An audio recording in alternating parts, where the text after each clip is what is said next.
A magyar politikában eddig soha nem látott megtorlásnak kell következnie. Jézusom, Máté, most komolyan ott tartunk, hogy független tartalomgyártókat fenyegettek. Most dolgozunk ezen a testbeszédes oldalon, szakembereket is bevonunk ebbe.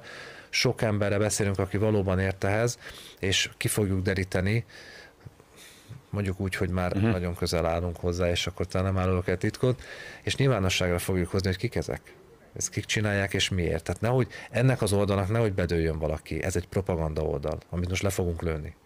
Az elmúlt pár napban nem csak Kocsis Máté fenyegette meg a független tartalomgyártókat, ha álhíreket terjesztenek, akkor börtönbe is kerülhetnek, hanem Gulyás Gergely, Lázár János, Budai Gyula és maga Orbán Viktor is.